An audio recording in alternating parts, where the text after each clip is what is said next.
de una manera muy importante a las personas sin hogar, como decía, por la situación de especial vulnerabilidad socioeconómica y de extrema pobreza que experimentan, ¿no? Entonces, aporofobia es el primer término que quería abordar, entendido como el odio a la pobreza, pero muy en concreto y con unas manifestaciones especialmente graves hacia las personas sin hogar. Quería comenzar buscando el mando.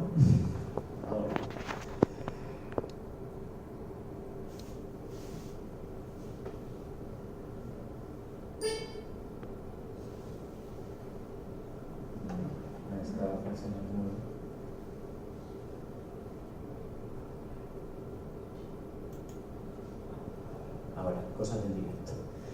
Bien, en primer lugar, explicaros un poquito qué es el Observatorio Atento y qué hacemos, ¿no? Ya lo explicaban antes, somos una confluencia, somos un conjunto de organizaciones que trabajan en los ámbitos de la exclusión social y de la pobreza, que venimos trabajando desde el año 2014, específicamente en el abordaje de los delitos y los incidentes de odio hacia personas sin hogar.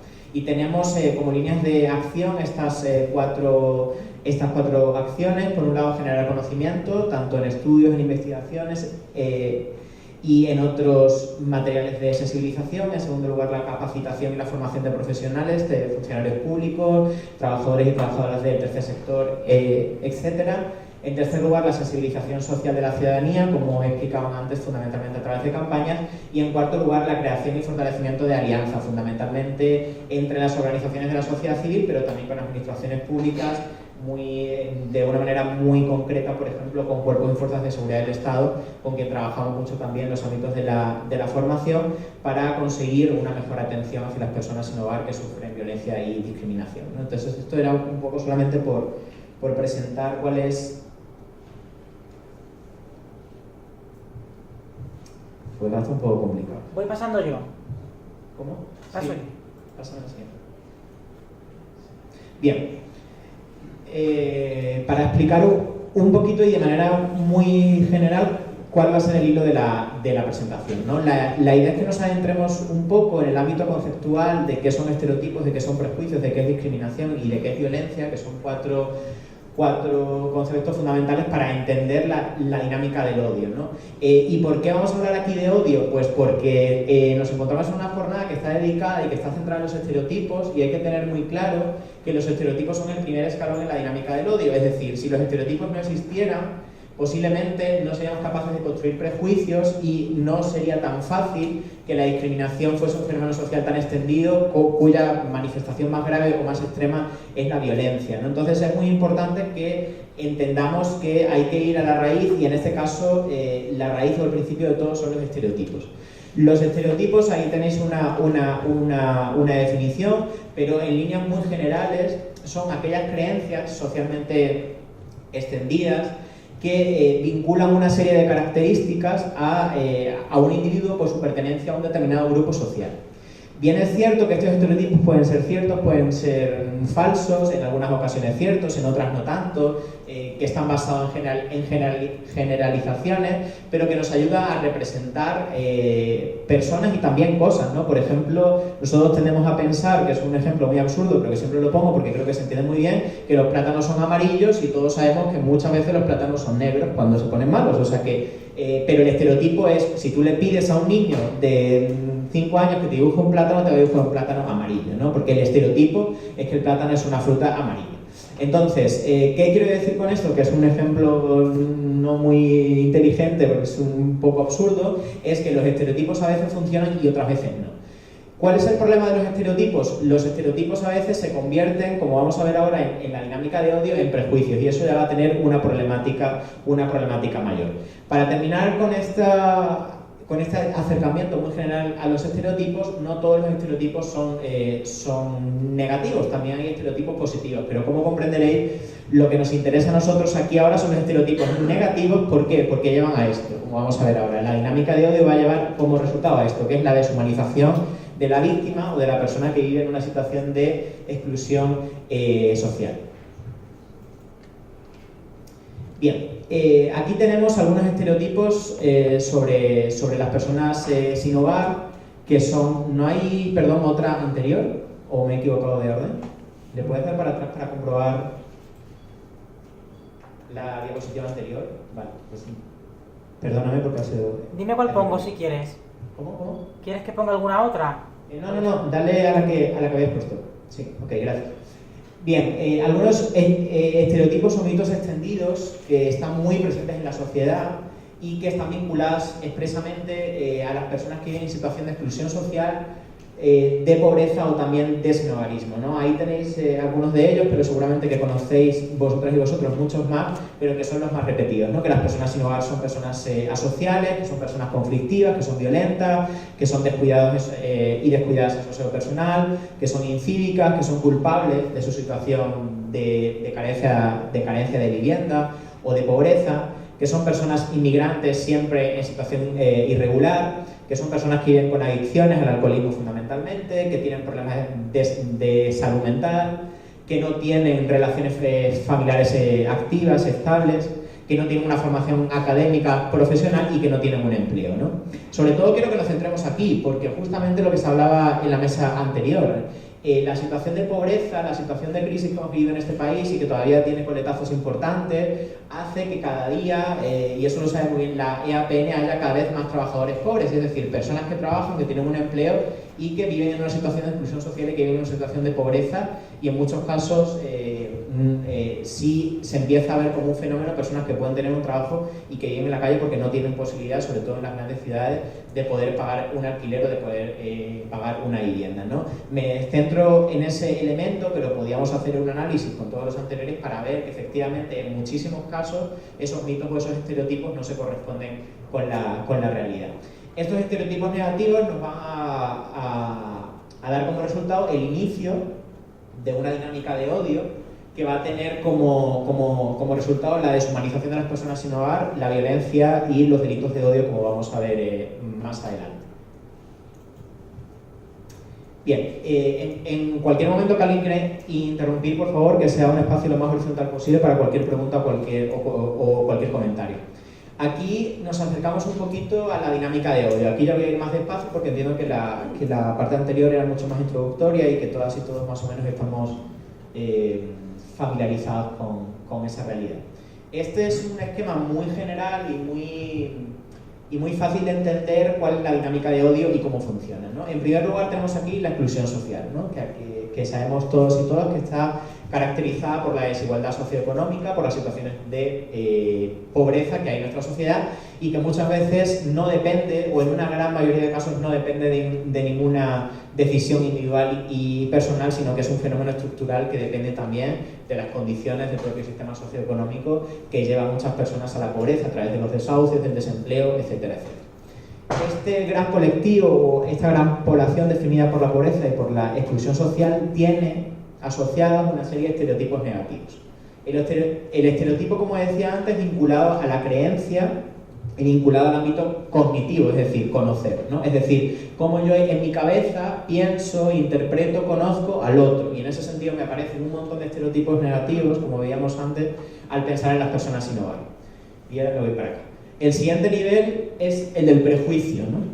Que ya pasa de un ámbito cognitivo a un ámbito emocional. Es decir, esa idea negativa preconcebida, general, extendida socialmente, se convierte en una emoción o en un sentimiento negativo. Es decir, yo pienso que una persona sin hogar es desaseada en su aseo personal, entonces tengo un prejuicio porque no me gusta relacionarme con personas sin hogar, porque me dan asco, porque pienso que siempre son personas sucias, ¿no? Por ejemplo, ¿no? Obviamente todo entrecomillado y por poner un ejemplo.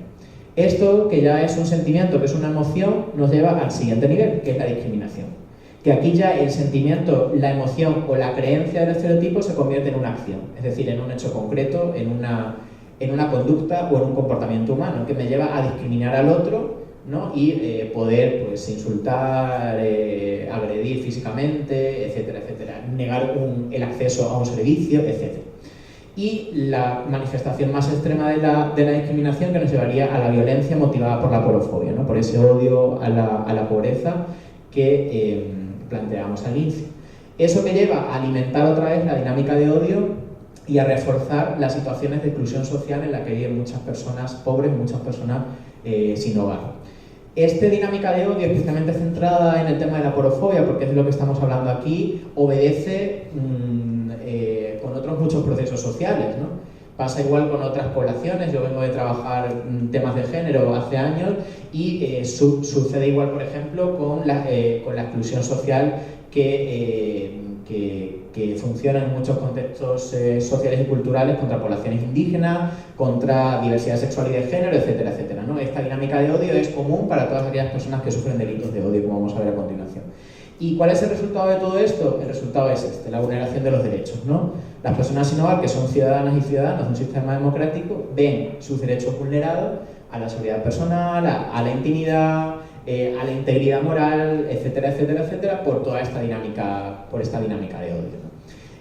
¿Qué es lo más importante de aquí que tengamos claro? Vuelvo otra vez a lo que decía, que el inicio de todo esto es esto, que es lo que venimos a trabajar aquí hoy fundamentalmente, ¿no? Entonces, que tengamos claros que muchas veces en nuestro trabajo cotidiano, las personas que nos dedicamos a trabajar en temas de pobreza y de exclusión social, si no sabemos controlar esto, va a ser muy difícil entender a las personas con las que estamos trabajando y va a ser muy difícil detectar esta dinámica de odio y poder abordarla de una manera eficaz para lograr que proteger los derechos de la ciudadanía de las personas con las que estamos trabajando, ¿no? En este caso, las personas sin hogar. Entonces, esta dinámica de odio es importante que la tengamos clara y, bueno, como ejemplo aquí el tema de la porofobia, pero puede haber otras muchas fobias, ¿no? El racismo, la xenofobia, la homofobia, etc. Bien, avanzando y dando una vuelta de tuerca más al tornillo, nos encontramos con tres conceptos más, no os preocupéis que aquí ya acabo la parte conceptual, que son la porofobia, que ya todas y todos la conocemos, pero ¿qué son los delitos de odio y los incidentes de odio, ¿no? Aquí hay que dar una definición que está muy apegada a lo legal, pero que yo creo que sí es importante. El delito de odio, para dar una primera diferencia fundamental y que lo entendamos, el odio en general no es delito. Es decir, todas y todos sabemos, y lo vemos todos los días en los medios de comunicación, que hay discursos de odio que, por ejemplo, no podemos denunciar todavía porque no tenemos un marco normativo en España, por ejemplo, que penalice de una manera clara y eficaz los discursos de odio. Y el odio se puede propagar y se puede defender en espacios públicos, tristemente, de una manera bastante impune todavía. Entonces, el odio per se no es un delito. Lo que sí son delitos son algunos comportamientos vinculados con el odio que el Código Penal dice que son delitos. Es decir, el delito de odio sería fundamentalmente una infracción penal. Es decir, para saber qué es un delito de odio, yo me tengo que ir al Código Penal para saber si lo que está ahí explicado es o no es un delito, es o no es una infracción penal. Y la definición, esta es una definición de la OSCE, de la Organización Europea para la Seguridad y la Cooperación, que trabaja mucho en el ámbito de los delitos de odio, y nos dice la OSCE que es una infracción penal contra personas o propiedades donde se elige a las víctimas por su real o percibida, esto es muy importante.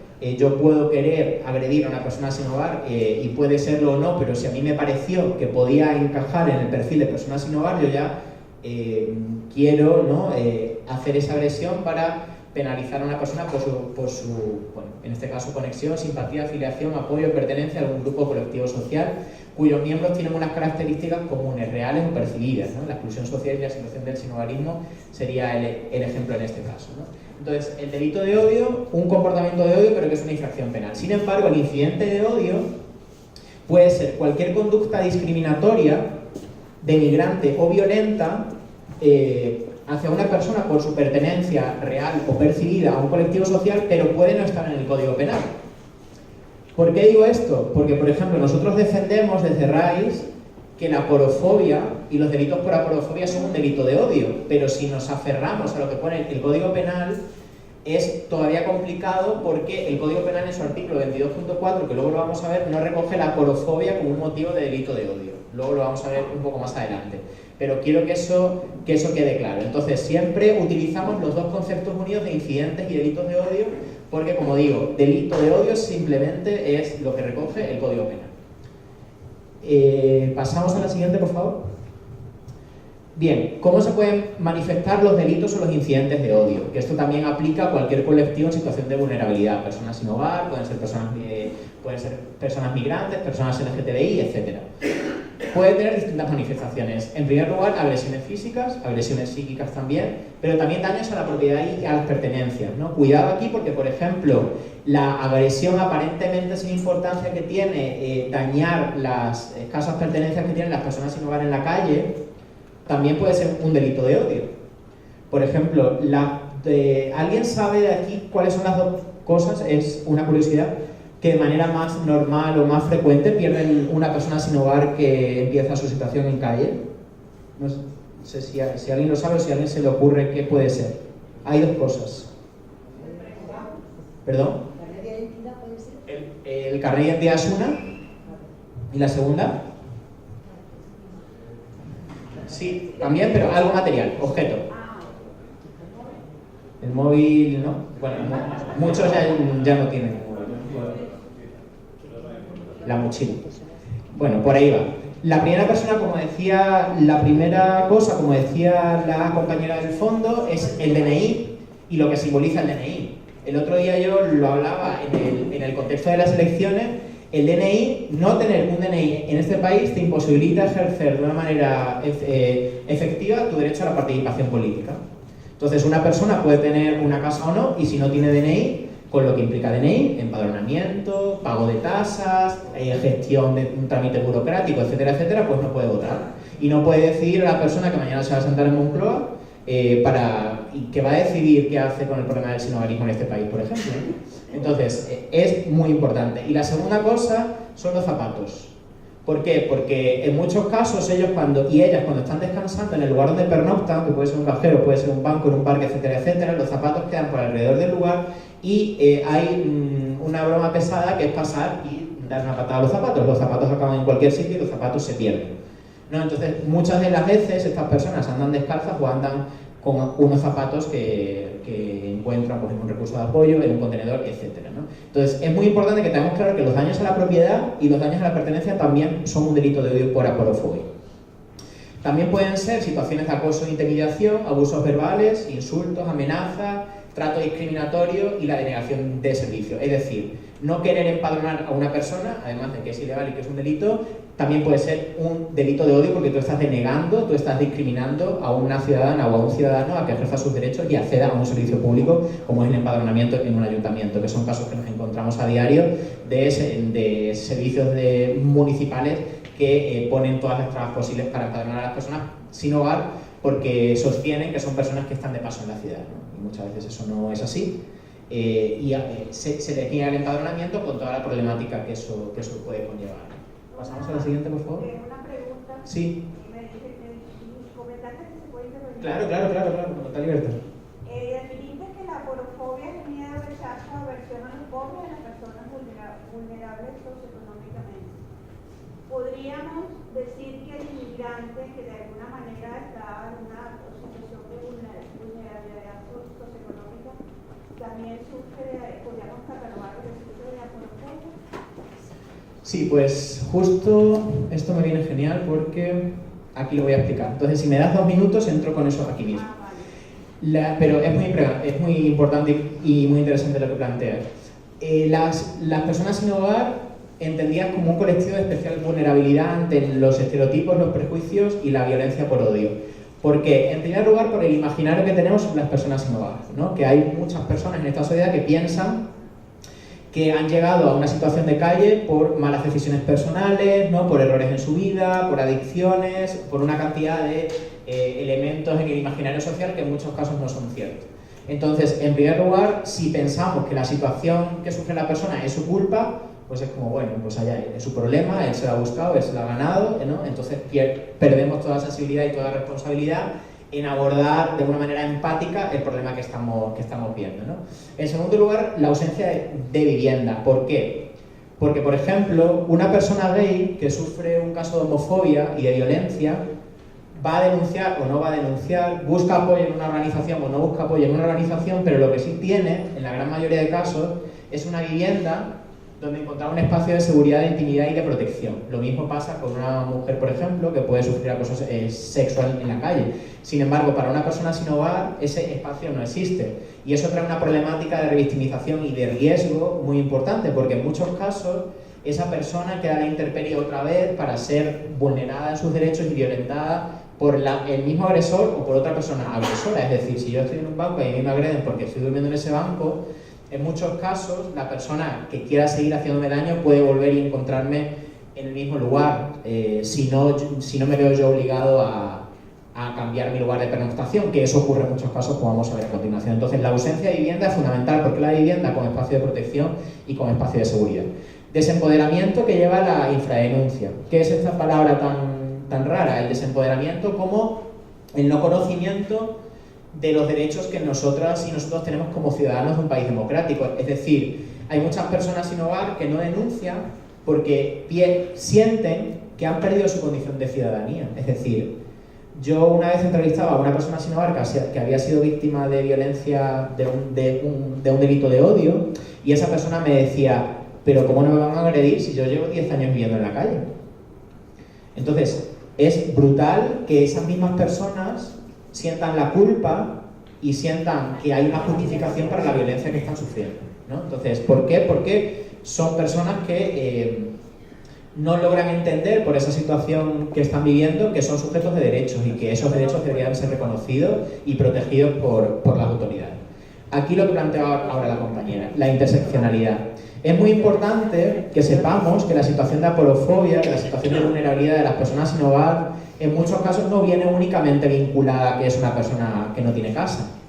Viene vinculada a que es mujer y tiene mucho más riesgo de sufrir violencia sexual cuando vive y duerme en la calle. Es vinculada a que es una persona migrante, irregular, que no ha encontrado en muchos casos los recursos necesarios y de apoyo para no tener que vivir en la calle. Puede estar vinculado a una persona LGTBI que expulsan del hogar familiar porque no se asume y no se respeta su orientación sexual o su identidad de género. Hablo tanto de la diversidad sexual y de género porque hace escasamente una semana Facian presentaba en Madrid un informe donde planteaba precisamente esto, que hay un número importante que todavía desconocemos en España y en otros países de personas LGTBI que llegan a la calle, que se convierten en personas sin hogar por la homofobia, por la transfobia que se vive en sus hogares familiares, ¿no? Entonces, ¿la interseccionalidad qué es? Pues la interseccionalidad es un enfoque que nos va a permitir acercarnos a una realidad que no está solamente atravesada por la desigualdad socioeconómica. Es decir, nosotros no podemos entender, por ejemplo, los delitos de odio que sufren las personas sin hogar por vivir en la calle sin cruzarlo y sin entenderlo de una manera integral con la lucha contra el racismo y con la lucha contra la xenofobia. Porque en muchos casos son personas que son violentadas por vivir en la calle, pero además, en muchos casos, porque son personas migrantes. Entonces hay que mirarlo todo de una manera integral y no estudiarlo y abordarlo de una manera compartimentada, ¿no? O sea, por aquí abordo el sinhogarismo, por aquí el racismo, por aquí el machismo. No, hay que verlo de una manera integral que nos permita abordar de forma completa, de forma integral el fenómeno para poder atenderlo de una manera eficaz. Y por último lugar, como característica de especial vulnerabilidad, la invisibilización, ¿no? ¿Por qué? Bueno, pues esto es una cosa bastante repetida y es que las personas sin hogar las vemos todos los días y nunca las miramos, ¿no? Es decir, nunca se le mira a los ojos, nunca se le mira como una persona que es sujeta de derechos y como un ciudadano, como una ciudadana de un país democrático al igual que nosotros. Entonces es muy importante que esto lo tengamos claro porque sí son características distintas que dan como resultado una vulnerabilidad especial en el caso de las personas sin hogar que no tienen otros colectivos y que los diferencian, ¿no? ¿Pasamos? Bien, ahora para ir metiéndonos un poco en materia, ¿no? ¿Cómo distinguimos un delito de odio de un delito que puede sufrir una persona sin hogar que no tiene que ser un delito de odio? Es decir, le pueden robar sin necesidad de que esté motivado ese delito por el odio a que es una persona en situación de pobreza o es una persona en situación de sinhogarismo. Aquí nosotros definimos 5 criterios, pero son criterios generales y puede haber otros, ¿no? En primer lugar, que la persona víctima, que la persona afectada reconozca o haya reconocido en la agresión que esa violencia está motivada por la intolerancia y por los prejuicios hacia las personas sin hogar. ¿Esto cómo se ve? Pues no sé, si te están agrediendo y te están diciendo pobre de mierda, pues es bastante lógico pensar que esa agresión estaba motivada por la intolerancia y los prejuicios hacia las personas pobres o hacia las personas sin hogar, ¿no? Ese es el primer caso más evidente. Que haya comentarios despectivos y vejatorios, ¿no? Que están muy vinculados con la primera. En tercer lugar, que no haya ningún motivo aparente, ¿no? Muchas veces una persona sin hogar recibe una paliza, intenta entender cuál era el motivo de la agresión y no hay un motivo aparente, y posiblemente en muchos casos ese motivo aparente sea que era una persona que era entendida como una persona vulnerable, con lo cual es mucho más fácil para la persona que quiere agredir a una persona que entiende como vulnerable y que puede tener cierta impunidad, ¿no? No vas a pegar a un policía que sabes que pues, te puede caer un puro bastante considerable, ¿no? Entonces, esto también es importante. En cuarto lugar, perdón, cuando la situación de carencia de vivienda que viven las personas sin hogar les lleva como situación a estar en contextos violentos que pueden favorecer esa situación de vulnerabilidad y esa situación de violencia, ¿no? ¿Por qué? Porque los lleva a la extrema exclusión, los lleva a la extrema desigualdad socioeconómica, y eso también hace que el vivir en la calle sin un techo y sin un espacio de protección tenga como resultado, en muchos casos, estar mucho más expuesto a la violencia. Y por último, la simbología relacionada con el odio, ¿no? Por ejemplo, grupos ultras que van vestidos y que muestran una determinada simbología y que puede dar que pensar que el móvil de la agresión era el odio, ¿no? Pasamos, por favor.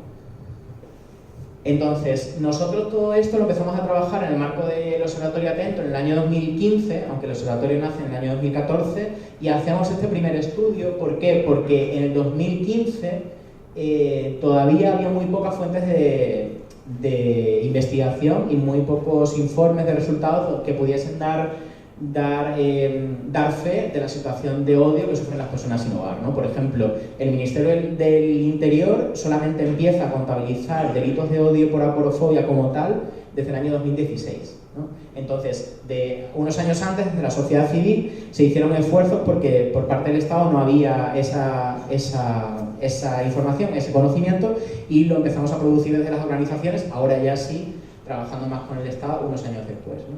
Pero en ese momento no había nada, ¿no? Por eso decimos que es la primera investigación específica que se hace en España sobre este tema, porque hasta ese momento no se había trabajado y no se había visibilizado. ¿Pasamos? Aquí, ahora ya para terminar, antes de meterme un poco en la parte más legal y jurídica brevemente, para que tengáis un panorama también, no sé si os quería explicar un poco cuáles fueron los resultados de esa investigación que hicimos en el año 2015, entrevistamos a 261 personas en total. El 81% eran mujeres, el 18% al revés, el 81% hombres y el 18% mujeres. La gran mayoría, el 56.3%, era de origen español y de origen extranjero el 43,7%, una edad media de 56 años, un tiempo medio en la calle muy prolongado, como podéis ver aquí, de 51 meses, es decir, varios años en calle, y bueno, en situación de calle, ¿no? O sea, no solamente sin hogar, sino que hay una parte muy importante que no tenía acceso a recursos de apoyo ni había tenido acceso por distintas razones a albergues, pisos, casas, etcétera, ¿no? Sino que estaba en una situación de calle. Estos son los datos y los resultados son los siguientes. Pasamos, por favor. Este es el dato principal, ¿no? Que nos dimos cuenta a través del estudio que de las personas entrevistadas, es una estimación obviamente, pero de las 31.000 personas que viven en la calle, al menos en España, porque son datos que tienen bastante debate, ¿no? Que existan en España hoy al menos 31.000 personas sin hogar, de ellas, según las estimaciones de este estudio, el 47% habría sufrido algún incidente o delito de odio al menos una vez en su experiencia de calle. Porque muchas de estas personas han sufrido delitos de odio en varias ocasiones, ¿no? Por eso decimos que al menos un delito de odio. Es decir, prácticamente la mitad. Y esto pues, puede ser también un dato todavía ciertamente invisible, porque habrá muchos casos a los que nosotros y nosotras no hemos podido llegar, pero aún así ya es un dato que preocupa, ¿no? Es prácticamente la mitad. Siguiente, por favor.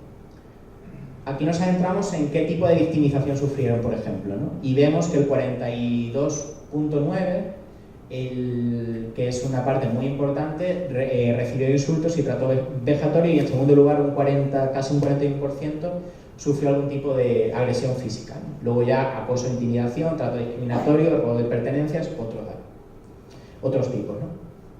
¿Qué evidencia esto? Pues evidencia que la agresión física tiene un impacto muy importante y que los insultos de trato vejatorio, amenazas, etcétera, etcétera, también tienen un impacto muy importante todavía en los delitos de odio que sufren las personas sin hogar en situación de calle, ¿no?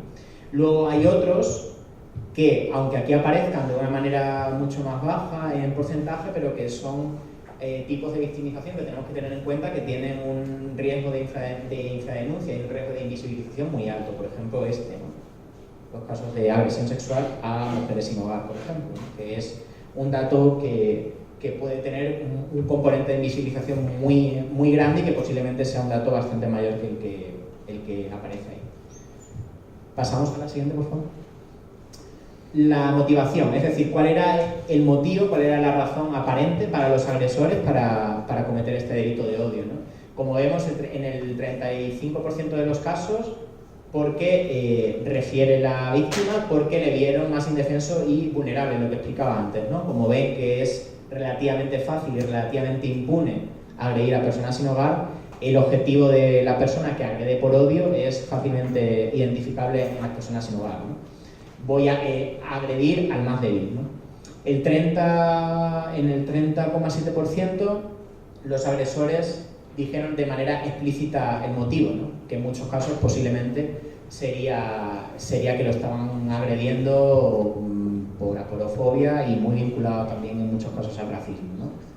De pues escoria, vete a tu país, que lo vamos a ver luego en algunos mensajes, ¿no? Por eso sí es importante lo que plantea la compañera, me parece muy importante, porque vincular la aporofobia con otras formas de discriminación nos va a ayudar a entender y abordar de una manera mucho más eficaz el fenómeno. Y otros tipos, ¿no? De motivación, insultos, en fin, otros tipos de motivaciones que podrían haber dado lugar al incidente o al delito de odio. Pasamos, por favor. Por ejemplo, en el 40% de los casos, que es un porcentaje muy alto, la víctima llevaba algún tipo de objeto intimidatorio, es decir, no era una paliza nada más, sino que podían llevar algún tipo de arma, podían llevar algún tipo de objeto que ayudó a la agresión, y en un 60% de las experiencias hubo mensajes ofensivos, ¿no? Ataques verbales, por ejemplo, mendigo de mierda, si volvemos a verte te quemamos vivo, vete a dormir al vertedero, luego vamos a ver más, estos son algunos de ellos, ¿no? Estos son los mensajes ofensivos e intimidatorios que acompañaban la agresión en una gran mayoría de casos. Siguiente, por favor. Aquí vemos mensajes, ¿no? Mensajes de expulsión del espacio público, y no solamente del país, vinculados al racismo y a la xenofobia, sino también a vecinos y a vecinas, ¿no? Que no comparten que una persona sin hogar esté viviendo en el barrio y que también tiene connotaciones en los mensajes de expulsión que se dan en la agresión, amenazas directas y también insultos y calificaciones denigrantes, ¿no? Aquí no las voy a leer porque son muchas, pero tenéis ahí algunos ejemplos, ¿no? Hijo de puta vagabundo, hay que eliminaros, mendigo de mierda, etcétera, etcétera, etcétera, ¿no? Esto de mendigo de mierda es una frase que condensa estupendamente bien qué es la aporofobia, ¿no? Justamente esto, ¿no?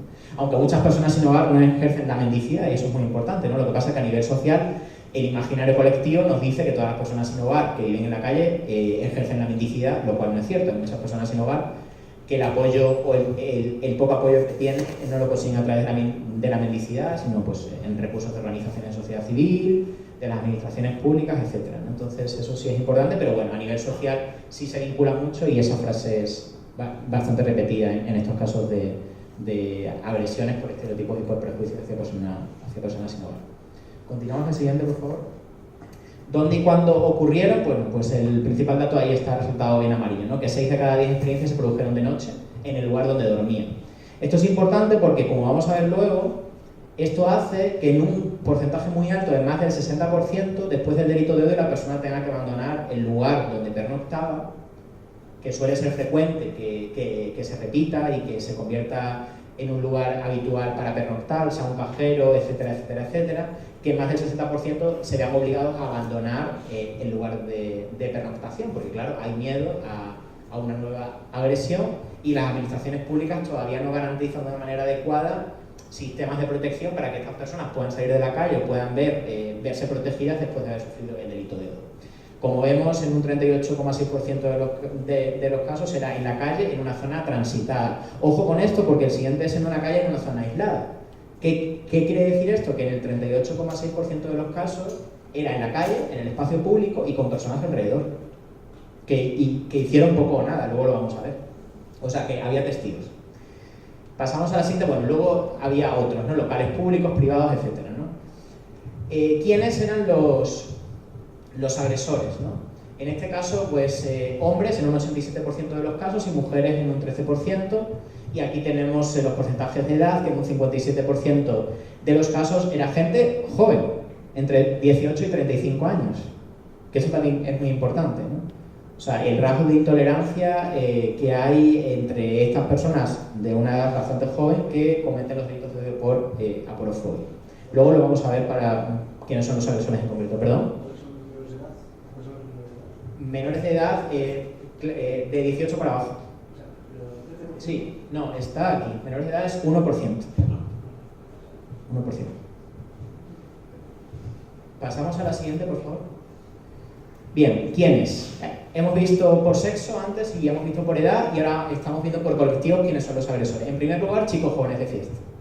Esto explica lo anterior, ¿no? Que son personas entre 18 y 35 años, en muchos casos de noche, como ya hemos visto antes, en el espacio público transitado, y que son personas en muchos casos que salen de lugares de fiesta, discotecas, etc., ¿no? En el 28,4%.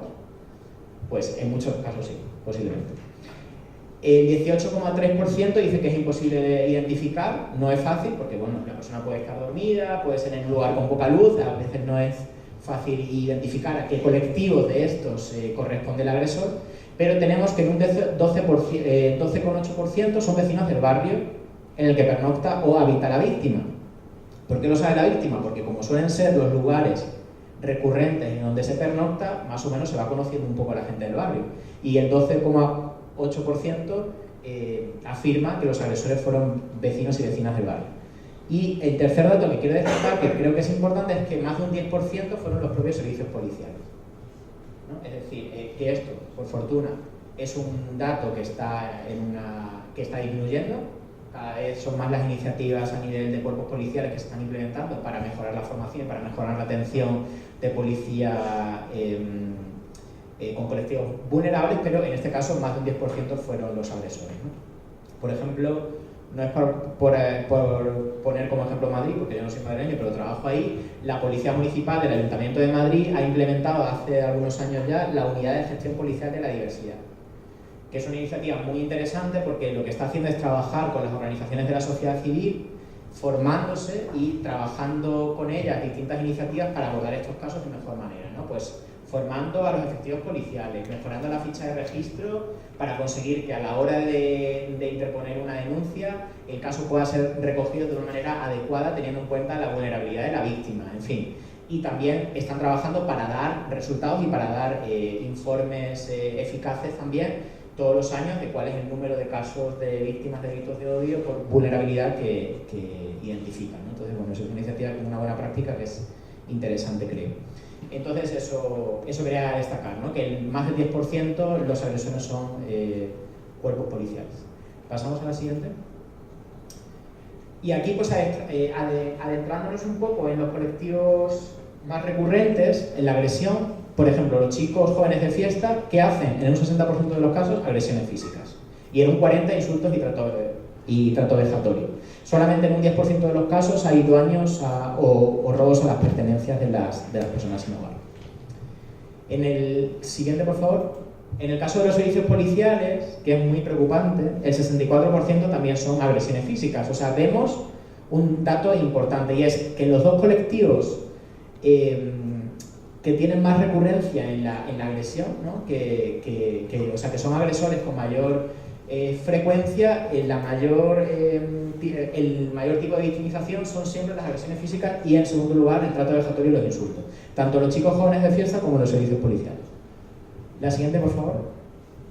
Y aquí, ya para ir terminando, ¿cuáles han sido las consecuencias, ¿no? ¿Cuáles son las emociones? ¿Cuáles son los sentimientos que experimentan las personas víctimas de delitos de odio, ¿no? Y aquí sí quiero destacar, antes de entrar en los datos, que muchas de estas consecuencias son semejantes a otras víctimas de delitos de odio por otras circunstancias, ¿no? El delito de odio en sí, que como decía al principio, no hay que perder de vista que nace del estereotipo, que nace del prejuicio, que nace de la discriminación, tiene manifestaciones semejantes en distintas víctimas por distintos tipos, ¿no?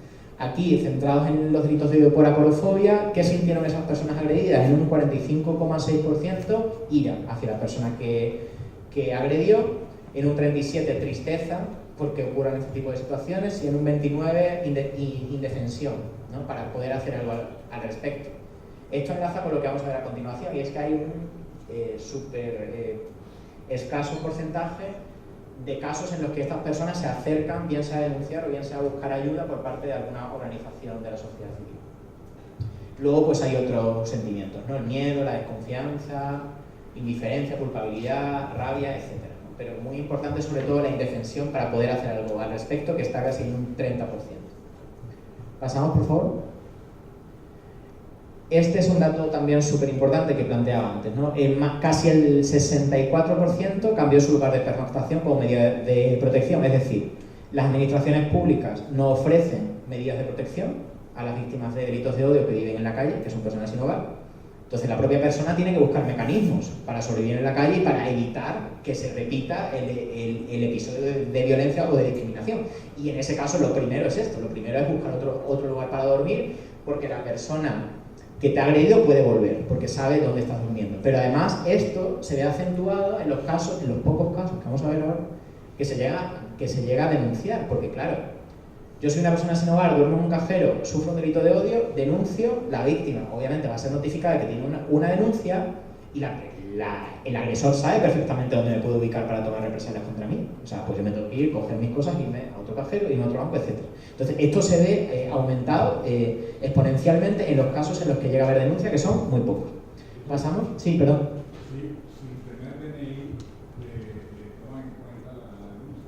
Sí, hay distintos mecanismos, pero están obligados a tomar la denuncia. O sea, incluso una persona que sea migrante de situación irregular tiene derecho a poner una denuncia. No sé muy bien en concreto qué documentos se usa para comprobar la identidad, pero no lo pueden negar. Sí, porque es la causa principal por la cual se omiten las denuncias, tanto en este caso de PHS y de violencia doméstica, sexual, etcétera. Generalmente son personas que no tienen identificación, aunque estén de manera ilegal, pero si no tienen empadronamiento no la tienen, la pierden, ¿no? Pues como dicen, se unen con el pecado, con la agresión y eso quedó ahí. Sí, pero es muy interesante porque, bueno, planteaba yo al inicio un ejemplo de las complicaciones que puede tener la ausencia de DNI, pero ese es otro buen ejemplo, ¿no? Y como este, otros más, ¿no? O sea, sin DNI, sin empadronamiento, hay que ser consciente. Yo lo pensaba el otro día, digo, es tremendo lo que implica tener una casa donde vivir, porque no es solamente que tengas un techo cuando llueve y no pases frío, es que implica una serie de condicionantes alrededor en una estructura burocrática del Estado que es impresionante. No puedes acceder a prácticamente nada, o sea, para cualquier cosa, ¿no? O sea, requiere DNI, requiere, o en su defecto pasaporte, y estar empadronados, ¿no? O sea, es algo que yo creo que no somos conscientes en el día a día las personas que sí tenemos una casa donde dormir, pero es curioso. El testigo es una figura importante porque en la mayoría de casos está, pero en muy pocos casos actúa. 2 de cada 3 experiencias fueron presenciadas por otras personas, es decir, más de la mitad de experiencias de delitos de odio había personas alrededor que fueron testigos presenciales de los hechos. Y casi en un 69% de los casos los testigos no hicieron nada, es decir, miraron hacia otro lado, ¿no? Cosa que no es rara entre comillas, porque por ejemplo, si pensamos hace años en qué pasaba con la violencia de género, la gente miraba para otro lado porque entendía que eso era una cosa normal. O sea, normal en el sentido de que un hombre entre 4 paredes con su mujer, que era un objeto propio, podía hacer lo que le diera la gana y aplicar todo lo que fuera necesario, ¿no? Entonces, no es el mejor ejemplo comparativo, pero sí es para que veamos el nivel de sensibilización que necesitamos. Obviamente ahora yo quiero pensar que eso está cambiando y que no vemos la violencia de género al lado y la toleramos y la miramos y ya está, ¿no? Bueno, pues con esto tiene que empezar a ocurrir lo mismo. Tenemos que empezar a pensar también ¿por qué la sociedad, siendo testigo, no está abordando estos hechos cuando los presencia, ¿no? ¿Hay alguna pregunta? Sí. Sí, pero... Perdona, yo sé de muchos casos que inclusive se ha querido uno meter de por medio y encima tú te llevas los tortazos y encima viene la policía y te incrimina, ¿no? Y por eso mucha gente tiene miedo a luego denunciar también, porque te ponen tantas trabas y tantos problemas a la hora de una denuncia. Pues si en realidad fueran las denuncias como dicen, no sé si usted puede hacer una denuncia y no se dice no, porque luego dicen, ¿quién ha sido el que me ha denunciado? ¿Y quién es que es el que de la cara? Luego te buscas tú los problemas y la policía se lava las manos. Y yo más de una vez inclusive he visto una de las mujeres que agredir a un hombre en la calle, a la mujer, me he metido por medio y luego los problemas han sido para mí, no para el que quiere agredir a la mujer, no, los problemas han sido para mí. Entonces, ¿qué es lo que te hace eso? Te retrae a la hora de querer defender a nadie. Dices tú, mira para otro lado, prefiero mirar para otro lado porque no me defienden lo realmente a mí. Es el que he intentado poner algo de por medio para que no le pase nada a esa persona. Pero se pagan muchísimas veces, pero muchas, ya te digo, miles de veces, no una sola. Sí, totalmente. Lo que pasa es que yo creo que aquí hay dos cosas. En primer lugar, yo creo que cuando presenciamos un acto de violencia, sea del tipo que sea, no es tanto meternos en medio, sino sí avisar a la policía. Pero no avisar a la policía porque necesariamente haya que poner una denuncia. Aquí hay que distinguir que una cosa es que la policía pueda intervenir en un determinado evento para proteger la seguridad personal de alguien, y otro caso es que eso vaya a dar lugar a un proceso de judicialización en el que vaya a haber un juicio. Entonces, la llamada a la policía, no, que yo sé que tiene muchísimos problemas y tú lo estabas explicando súper bien, pero tenemos que encontrar una manera de que cese el episodio de violencia y proteger que a esa persona, porque hoy es una patada y no sabemos si mañana es la muerte. Entonces, sí que es verdad que el Estado no da todavía y criminaliza a las personas sin hogar en muchos casos los cuerpos policiales, y tienen muchísimas dificultades para interponer una denuncia a quien quiera porque la policía no comprende, no sabe abordarlo de una manera adecuada, no se dan las medidas de protección necesarias. Totalmente de acuerdo, pero al menos conseguir de alguna manera que la violencia cese, ¿no? Por eso lo planteaba así. Pero y cuando es la misma policía, porque antes nos has dicho, antes que he salido, que eran el 10% de servicios que hacen agresiones de los policías, entonces, cuando es la misma policía, los testigos que tienen que hacer ahí. ¿Cómo te pones en contra del poder? Una simple persona de calle, por ejemplo, ¿cómo lo haces? Porque tú vas a dar contra la suya. Si tú no tienes un vídeo donde tú estás demostrando que ese policía le está pegando a ese señor que está viviendo en la calle por eso correr, no puedes demostrar nada. Entonces, ¿quién son los culpables? ¿Los que no fortalecen esas leyes o los que, por ejemplo, tenemos que mirar obligatoriamente para otro lado porque no nos queda otra? Yo no sé quiénes son los culpables, lo que sí tengo claro es quiénes son los responsables. Y ellos, y me refiero a los cuerpos policiales, tienen un mandato claro y es su obligación de proteger los derechos de todas las personas. Y sí que es verdad que en muchos casos no lo están haciendo bien. Entonces sí que es verdad, y tú lo acabas de explicar, esa es la razón, entre otras, por la que una persona sin hogar huye de la policía. Pero a la vez es el único mecanismo que tenemos la ciudadanía para intentar que se proteja la seguridad de esa persona. Ahora, voy a poner también otro caso, que también hay casos positivos. Esto se hizo en el año 2015. Yo quiero pensar, vamos, y lo veo todos los días, que hay cosas que están mejorando. El pasado viernes salió la sentencia en Barcelona de un caso que ocurrió hace creo que un par de años, si no me equivoco, en el que, por contaros un caso así, no aburrir tanto con tanta cosa. Hace 2 años, una persona que estaba en la calle es encontrada por un youtuber que hacía retos en internet. Entonces la gente le comentaba y le decía que no eres capaz de hacer no sé qué. Entonces hay alguien que tuvo la magnífica idea de decirle a que no te atreves a buscar a una persona sin hogar y a engañarla para que coma galletas Oreo que estén rellenadas de pasta dental. Entonces esta persona lo hace. Entonces esta persona busca a una persona sin hogar, le lleva las galletas Oreo que están rellenas de pasta dentrífica se lo da, le engaña porque la persona sin hogar piensa que son galletas comunes, se las come porque tendría hambre, identifica que es pasta dental y entonces le paga, este youtuber le paga para pues eso, recompensarle de alguna manera que este chico ha podido cumplir su reto y que el youtuber tendrá esta noche 5.000, 6.000 visitas más, ¿no? Entonces, esto fue un ejemplo y una muy buena práctica, esto ocurrió en Barcelona, porque es un ejemplo de cómo actuó de forma positiva, digo, para no pensar que en todos los casos hay un abordaje negativo por parte de la policía, porque no es cierto, sí que es verdad que es importante, y aquí lo vemos y lo dicen las víctimas, pero hay otra cara también, en el que la Guardia Urbana colabora con esta persona, buscan pruebas, la sociedad civil consigue descargar el vídeo en YouTube antes de que esta persona, cuando ya se empieza a crear cierto revuelo social, elimine el vídeo. Ese vídeo es puesto en manos de la Fiscalía Especializada de Delitos de Odio de Barcelona, se inicia un proceso porque la víctima, acompañada por el Ayuntamiento de Barcelona, por las ONGs, por la Guardia Urbana de Barcelona, sintiéndose apoyada, denuncia, inicia un proceso judicial y ese proceso judicial ha terminado y ha habido sentencia el viernes, no una sentencia firme, todavía la persona acusada puede recurrir, pero esa persona tiene 15 meses de penas de prisión que no va a cumplir porque es un adolescente, bueno, no adolescente, creo que tiene 18 o 19 años. No va a cumplir porque no tiene antecedentes penales, no va a entrar a la cárcel, pero va a pagar 20.000 euros de reparación por daños morales a la víctima, va a tener su canal de YouTube cerrado durante más de 5 años y encima tiene que pedir unas disculpas públicas a la víctima. Entonces, eso, sin la Guardia Urbana de Barcelona y sin la Fiscalía Especializada en Delitos de Odio, hubiese sido impensable, ¿no? Os cuento este caso porque ha ocurrido el viernes y me parece que es muy interesante, sí. Hola.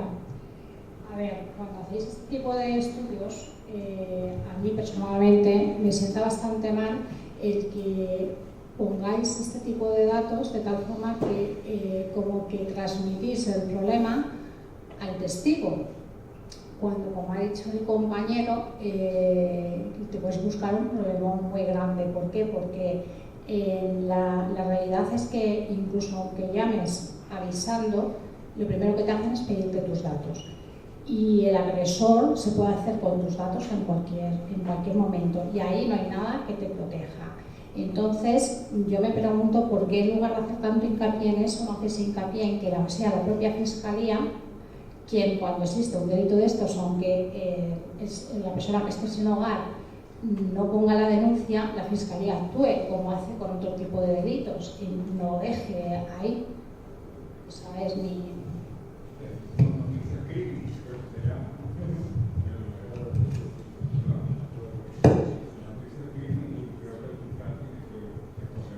Sí, bueno, no sé si se me ha podido malinterpretar, ¿no? El hecho, nosotras y nosotros no ponemos el foco en que la culpabilidad, entre otras cosas porque no hay culpabilidad, se coloque en el testigo. O sea, lo que sí queremos poner de relevancia, que creo que sí es un dato importante, o sea, yo creo que no visibilizar que de 2 de cada 3 experiencias fueron presenciadas por otras personas y no visibilizar que casi un 69% de los testigos no hicieron nada por las razones que sean, a mí me parece que tiene un interés visibilizar eso importante porque nos ayuda a hacernos unas preguntas sobre la sensibilización, ahora voy por ahí, la sensibilización que todavía hace falta, que eso se pueda leer como que la culpa es de quien comete el delito, o sea, eso es claro. Ahora, formas de actuar siendo testigos hay diversas, ¿no? Planteaban por aquí, si me meto en medio, que se llama la policía, que se llama no sé quién, pero el hecho de poder hacer algo, que hay casos donde no se puede hacer nada, que efectivamente hay un riesgo para la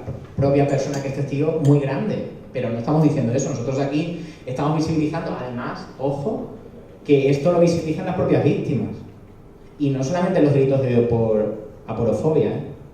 Yo vengo de trabajar otro tipo de delitos de odio por otras razones y el tema de los testigos siempre interpela a la víctima porque no es un robo cualquiera, es un robo con una condición social, es decir, a mí me atacan porque yo pertenezco o parezco pertenecer a un grupo social, entonces yo creo que tiene una implicación social, de sensibilización social que es muy importante visibilizar y que es muy importante analizar. Ahora, dicho esto, culpa ninguna del agresor que tiene el delito y que tendrá que pagarlo si se acuda, pero no ha sido esa mi intención.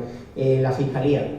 Una de las cosas que yo hago en mi trabajo habitual en el Observatorio Atento es que los casos que hacemos seguimiento en prensa, porque salen casos de delitos de odio por aporofobia casi todas las semanas en prensa, Una de las tareas que yo tengo en mi trabajo es escribir a la Fiscalía delitos de odio todos los días que yo veo un caso.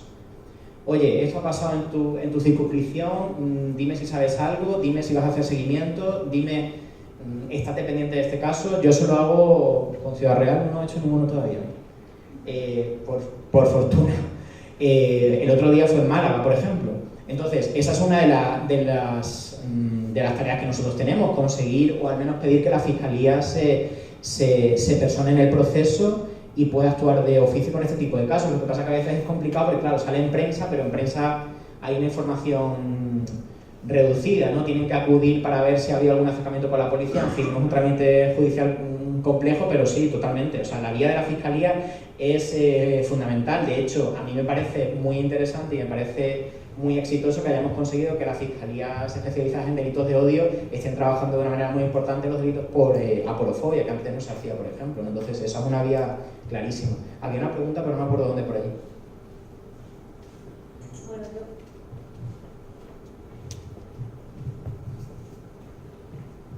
hola, yo sí que veo súper importante que se vuelque este dato, que se nos haga partícipe y que se nos sensibilice con ello, porque todos nos hemos podido ver involucrados en alguna acción y nos hemos tenido que involucrar en meternos en medio, tomar la acción, sufrir o vivir más bien las consecuencias de nuestro acto, pero como ciudadanos y ciudadanas tenemos unos derechos pero también unos deberes.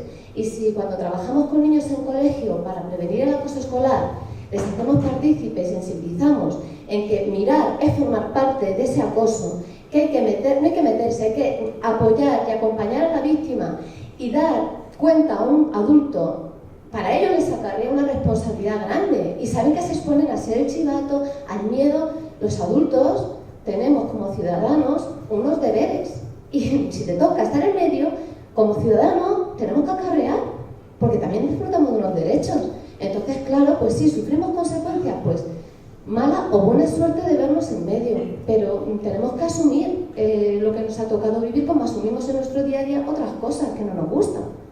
Pero yo creo que es importante este dato porque es fruto de la sensibilización para que entre todos podamos parar agresiones de este tipo. Solo quiero decir eso. Ya está. Gracias. Totalmente de acuerdo, lo has explicado mucho mejor que yo. Gracias.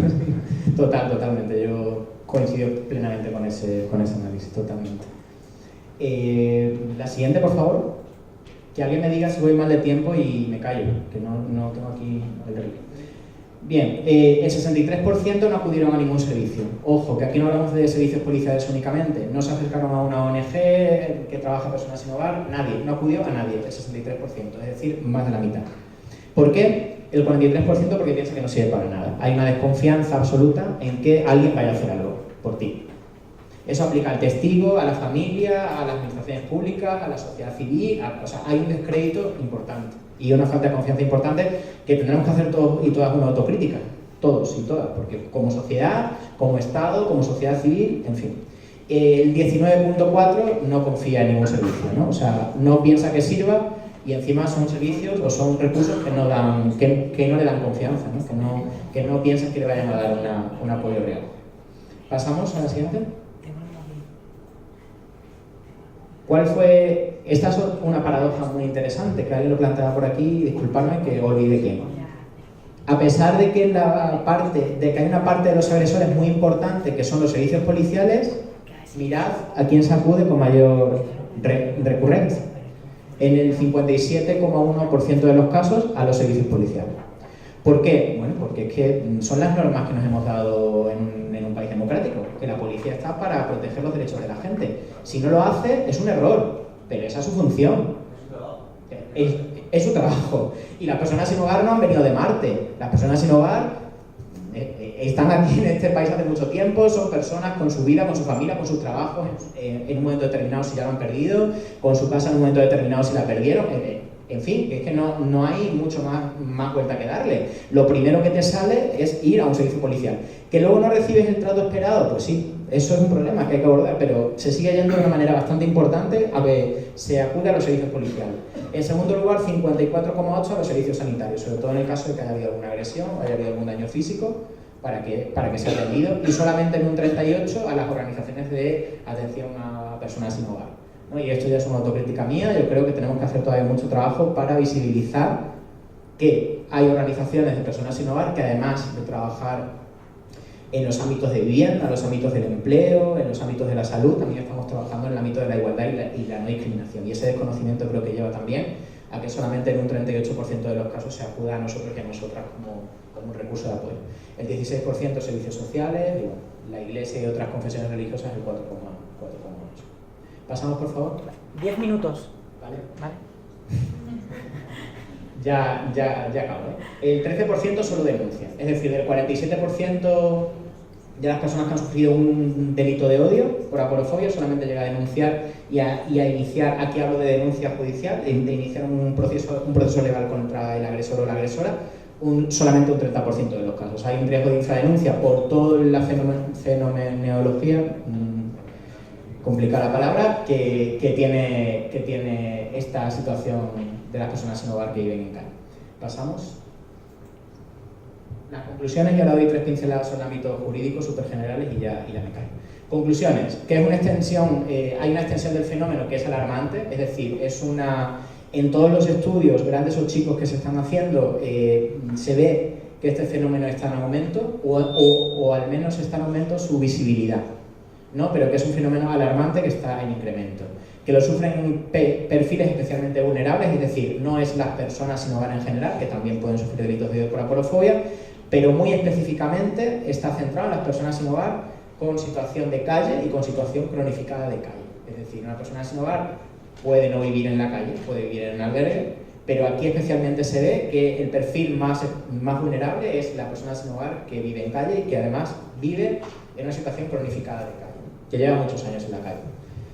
Que faltan políticas de seguridad y de protección efectivas. El Estado todavía no logra entender que necesitan medidas de urgencia y de protección. Por ejemplo, si una persona está en la calle, hay que sacarla de la calle, o sea, no se puede quedar en el mismo lugar donde ocurrió los hechos. Sería una locura si lo pensásemos en otros términos. Es decir, una mujer que es víctima de violencia machista, existe una red de apoyo con toda la problemática que tiene, que no es perfecta, que consigue sacar a la víctima y ponerla a salvo y garantizar su seguridad y su protección.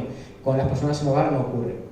Confianza en servicios y recursos, ya lo hemos visto, bastante cuestionada por parte de las personas afectadas. Apoyo emocional de las víctimas, no solamente trabajar en lo material, en la vivienda, sino trabajar también en el apoyo psicológico, que se trabaja en este tipo de delitos de odio de una manera bastante escasa todavía. Volvemos al inicio de todo, ruptura de estereotipos. Si no rompemos la cadena que va del estereotipo al prejuicio, a la discriminación y a la violencia por odio, el estereotipo es la base. Si no logramos plantearnos y deconstruir esos estereotipos, y lo hemos hecho con el género, vamos a tener muchos problemas para abordar este tema, ¿no? Antes había el estereotipo de que las mujeres no podían jugar fútbol, ¿no? Es una estupidez, pero existía, ¿no? Y en parte sigue existiendo también. Hemos tenido que abordar esos estereotipos y prejuicios para conseguir una situación de una creciente igualdad, y aquí también tenemos que hacerlo. La interacción con el derecho y la vivienda, del derecho a la vivienda con el resto de derechos, porque vincula todo. Es decir, es muy difícil garantizar el derecho a la seguridad, a la igualdad, a la no discriminación de las personas sin hogar si no hay una vivienda. Como decíamos antes, porque la vivienda es espacio de confort, pero también de intimidad, de protección y de seguridad. Pasamos. Esto es un... Dime. Esa extensión alarmante del fenómeno, ¿verdad? Sí. Tendrá algo que ver con algo que no es nuevo, porque ya se le puso un nombre, que es bullying escolar. Entonces, si hay una educación, si no hay una buena educación, si hay la transmisión de los padres que dan a los hijos, parecido a este trato, ¿verdad? El que está en la calle, en inservible, lo que sea, el niño se dedica a hacer bullying. El bullying pasa sin ningún tipo de castigo o algo, de reprimenda. Entonces la cosa se va a ir como que extendiendo más, que si pudiera ser el bullying, en resumida cuenta la pregunta, parte de esa extensión alarmante del fenómeno del PHS. Sí, yo creo que tiene una relación directa, ¿no? O sea, yo creo que cualquier delito de odio se basa en la violencia hacia el más débil, ¿no? Y eso lo aprendemos en el colegio, ¿no? O sea, eso de yo buleo al otro o a la otra porque sé que es débil, ¿no? Porque sé que es el que es diferente y tiene una mayor vulnerabilidad y puedo tener una mayor impunidad yo como agresor. Eso está vinculado y la educación es fundamental. Yo creo que si no tenemos una educación que efectivamente sea potente en derechos humanos, y para mí este es un tema de derechos humanos, pues tenemos un gran problema, porque la sensibilización la podemos seguir haciendo, pero si no empieza desde la escuela, no empieza desde el colegio, pues es limitado el efecto que puede tener. Yo estoy súper de acuerdo con eso. Ahora sí que es verdad que pasa con esto y pasa con otros muchos temas. O sea, es que ya no solamente en el colegio, es que hasta hace relativamente pocos años las escuelas de policía no tenían un módulo en derechos humanos, un módulo de formación, que tú dices, pero ¿cómo es posible? Pues eso sucedía. Hoy eso ya está cambiando, por fortuna, pero la educación es un tema clave para abordar esto. Esto, porque me quedarán 4 minutos, de manera súper rápido, no lo voy a explicar. En la página web de Atento, que es esta que tenéis aquí, hay un formulario porque tenemos una oficina virtual para las personas que hayan sido víctimas directas o también que hayan sido testigos y quieran reportar un caso. Sí que es verdad que nosotros no tenemos capacidad para dar apoyo psicológico o para dar apoyo jurídico en el caso de que se quiera denunciar, pero sí podemos orientar sobre las posibilidades y poner en contacto con las administraciones públicas que pueden hacer esto. Nosotros tenemos en este país justicia gratuita para las personas en especial situación de vulnerabilidad, que se puede pedir abogado de oficio, y hay distintas alternativas para las personas que quieren llevar un caso o que simplemente quieran tener otro tipo de apoyo. No tiene que ser jurídico, judicial, puede ser de otro tipo, ¿no? Pero brindamos orientación. Pasamos, por favor. Esta es una imagen del formulario, pero la podéis ver en la web. Entráis aquí arriba, que es lo que siempre está más destacado, encuéntralo. Esta es la web de Atento, atento.org, con H, porque quisimos jugar con las palabras de hate, de odio en inglés, pero bueno. Pasamos.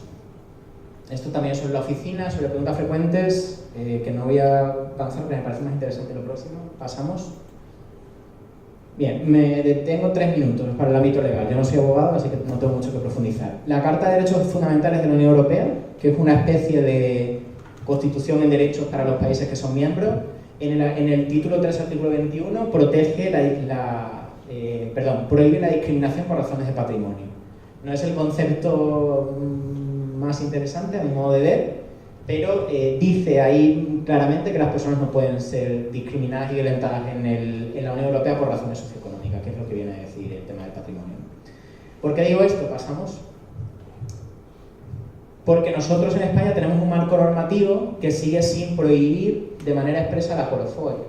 En el año 2015 se aprueba la Estrategia Nacional Integral para Personas sin Hogar, que es la primera y más importante política pública a nivel estatal que tenemos en España sobre personas sin hogar, y en su objetivo 2 ya decía, ¿no? Esto está aprobado por el Gobierno, por el Ministerio de Sanidad, Consumo y Bienestar Social, hablaba de una línea estratégica número 5 de combatir la violencia ejercida contra las personas sin hogar, en concreto avanzar en el reconocimiento práctico de la aporofobia como agravante de los delitos de odio, ¿no? Para favorecer y apoyar su denuncia por parte de las personas afectadas. Esto se dijo, el Gobierno lo planteó en su estrategia en el año 2015. Estamos en el año 2019 en la mitad y la aporofobia todavía no es un delito como agravante en España, ¿no? ¿Por qué? Por lo que viene ahora. Pasamos a la siguiente, por favor. En el Código Penal, en el artículo 22.4, habla de las circunstancias agravantes de la responsabilidad criminal. ¿Qué es eso? Que si yo cometo un delito y se demuestra que está motivado por razones de odio a la pertenencia de una persona a un grupo social, se me va a aplicar una circunstancia agravante, es decir, una pena mayor, se va a reforzar la pena. Y los casos que definen los delitos de odio son estas categorías que aparecen en el Código Penal, ¿no? Que por ejemplo están motivos racistas, antisemitas, discriminación referente a la ideología política, a la religión, a la creencia, a la etnia, a la raza, a la nación que pertenezca. Son temas, son conceptos, incluso algunos ya un poco desfasados, ¿no? De naciones, razas y tal, pero bueno, tiene muchos años el Código Penal, o que pertenezca a su sexo, a su orientación sexual, a la identidad sexual, al género, a la enfermedad o a la discapacidad. Como vemos, pobreza, exclusión social, desigualdad socioeconómica, aporofobia, ningún término, porque podía haber sido utilizado algún término que no fuera aporofobia, que no hiciera referencia a la violencia, a los estereotipos por razón socioeconómica. No aparece absolutamente nada. En el año 2005, unos chicos prenden fuego a una mujer viva que está durmiendo en un cajero. La mujer muere. Se denuncia el caso actuando por oficio en la fiscalía. Se condena a los agresores y la misma jueza en su sentencia dice algo muy interesante, y es que impuso una pena por otro tipo de delitos, obviamente, pero no pudo aplicar el agravante por odio. Y ella dice, en su propia sentencia del año 2005, que no lo puede aprobar porque el artículo 22.4 no hay ninguna categoría donde como jueza pueda agarrarse a eso para poner una pena mayor. Esto pasó en el año 2005 y en el año 2019 seguimos igual. Y eso lo reconocen los mismos jueces y las mismas juezas. Entonces es un problema muy importante que tenemos y ahora ya sí prometo cerrar la siguiente. El año pasado, en octubre, llega al Senado una proposición de ley para reformar el Código Penal e incluir la aporofobia como circunstancia agravante del delito. Esto se aprobó en el año 2018, en octubre, por unanimidad por todos los grupos políticos. Unanimidad completa. Cuando, como sabéis, las proposiciones que se aprueban en el Senado luego tienen que ir al Congreso para que el Congreso las ratifique. Cuando va a entrar en el Congreso y empieza el debate, se adelantan las elecciones. Con lo cual este proyecto decae y hay que volver otra vez a empezar todo el proceso. Pero estuvimos a punto, estuvimos muy cerca de conseguir que la reforma del Código Penal consiguiera que la aporofobia o que las razones por desigualdad socioeconómica del delito fueran incluidas en el Código Penal y fueran consideradas una circunstancia agravante. Por desgracia no lo conseguimos, pero vamos a seguir intentando en esta nueva legislatura. Y por último, ahora ya sí, aquí está, pasa por favor, la web de Atento. Y bueno, creo que ya he resuelto, no sé si hay alguna pregunta más, pero por mi parte ya me callo. Muchas gracias.